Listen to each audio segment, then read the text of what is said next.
Hello viewers, நாங்களுடைய Lakshmi. நீங்கள் பார்த்துருக்கிறது 0 லக்ஷ்மி. காவிரியுடைய குரலுக்கு சொந்தக்காரி. S, நம்மளுடைய அக்ஷய பிரபா. இனிமேல் எக்கச்சக்கமான வாய்ஸ் அவங்க கொடுத்துருக்காங்க. நிறையா சீரியல் விஜய் ஜி அப்படின்ட்டு சன் அப்படின்ட்டு எக்கச்சக்கமாக கொடுத்துருக்காங்க. ஸோ அதில் ஒரு பெரிய லிஸ்ட்டே கொடுக்கலாம். பட் ஒவ்வொருத்துலேயுமே கொஞ்சம் டிஃப்ரென்ஸும் காட்டியிருப்பாங்க.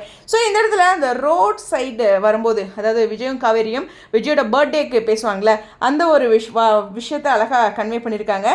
திரும்ப வந்துட்டேன் அப்படின்ட்டு அவங்களோட வீடியோ. அவங்க வீடியோவில் பார்த்திங்கன்னா சீன் வாய்ஸும் கொடுப்பாங்க, அப்புறம் அவங்க பேசுகிறதும் இருக்கும். இது மாறி மாறி வந்துட்டுருக்கோம். ஃபஸ்ட்டு இவங்க இதை அழகாக இந்த வீடியோ போட்டுட்டு போஸ்ட் பண்ணியிருக்காங்க. நம்மளுடைய காவேரி அதாவது லக்ஷ்மி பிரியா அவங்க போட்ட போஸ்ட்டுக்கு ஒரு அழகான விஷயம் சொல்லியிருக்காங்க. இவங்க தான் வாய்ஸ் ஓனர் அப்படிங்கிற மாதிரி சொல்லிவிட்டு, காவேரி வாய்ஸ் அப்படின்னு சொல்லிட்டு, எஸ் இவங்க அடுத்த லெவலுக்கு இந்த சீனை கொண்டு போயிருக்காங்க, என்டையராக எல்லாமே அப்படின்ட்டு. என்னோடய பர்சனலான favourite scene, oh my god love it அப்படின்னு சொல்லிட்டு அக்ஷய பிரபா, மகாநதி, விக்கா அப்படின்னு ஷேர் பண்ணியிருக்காங்க.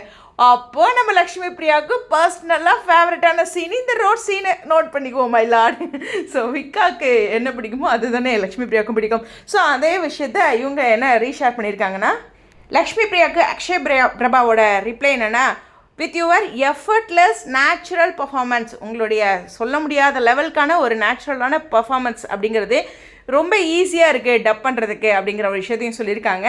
சேர்ஸ் டு அஸ் அப்படிங்கிற ஒரு விஷயம் சொல்லியிருக்காங்க. ஸோ காவேரியோட வாய்ஸ்க்கும் சொந்தக்காரியும் அப்படின்ட்டு. ஸோ இந்த வீடியோவில் என்ன சொல்லியிருக்காங்கன்னா, திரும்ப வந்துட்டேன் அப்படின்ட்டு இருக்கும். ஸோ அப்போ உங்களுக்கு என்ன பிடிக்குமா அப்படின்ட்டு அழகாக அந்த காவேரியோட டோனில் விஜயும் காவேரியும் பார்த்து பேசுகிற சீன் இருக்கும். நிஜமாவா அப்படிங்கிற ஒரு விஷயம் பேசியதுலேயே அவங்களுக்கும் பிடிச்ச சீன். ரொம்ப மிஸ் பண்ணுவேன் அப்படிங்கிற ஒரு வார்த்தையை மறுபடியும் சொல்லுவாங்க. கரெக்டாக கெஸ் பண்ணிட்டீங்க, திஸ் இஸ் ஃபார் விக்கா ஃபேன்ஸ் அப்படின்னு சொல்லிட்டு காவேரியோட வாய்ஸ் ஃபார் யூ கைஸ் அப்படிங்கிறத சொல்லியிருக்காங்க. என்ன சொல்கிறதுனா, ஐ மட்டும் சொல்லிவிட்டு அந்த லவ் யூ சொல்ல மாட்டாங்களா, அந்த வேர்டையும் அழகாக டப் பண்ணியிருப்பாங்க. அப்போ அந்த குரலில் அப்படின்லாம் வரும்ல, அதெல்லாம் அழகாக ப்ரொனவுன்ஸ் பண்ணியிருப்பாங்க. பியூட்டிஃபுல்லாக இருந்துச்சு. அந்த சீனையும் லைட்டாக டப் பண்ணி காமிச்சிருப்பாங்க. அப்புறம் இது this is for you guys அப்படின்ட்டு ஒரு ஹாப்பியாக கொடுத்துருப்பாங்க. ஒன்று சீனை ஃபுல்லாக கொடுத்துருக்கணும், ரெண்டே மாற்றி கொடுக்க அந்நிய நம்பி மாதிரி ஆயிடுச்சு அந்த வீடியோ எனக்கு பார்க்க.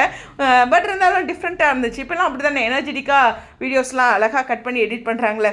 பட் இருந்தாலும் காவேரி ஃபேன்ஸ்க்கு இது ஒரு சந்தோஷமான விஷயம். என்னென்னா, விக்கா ஃபேன்ஸ்க்கு எஸ் நம்மளுடைய லக்ஷ்மி பிரியாவுக்கும் பிடிச்ச சீன், அவங்களோட வாய்ஸ் ஆர்டிஸ்ட்டுக்கும் பிடிச்ச சீன், எங்களுக்கும் பிடிச்ச சீன். ஆனால் ஐயோட முடிச்சிட்டிங்களே அப்படிங்கிறதான். எனிவேஸ் இது ஒரு ஸ்பெஷல் டே உங்களுக்குன்னு நினைக்கிறேன். கண்டிப்பாக உங்களுடைய கருத்துக்கா ஸ்டேடியம்.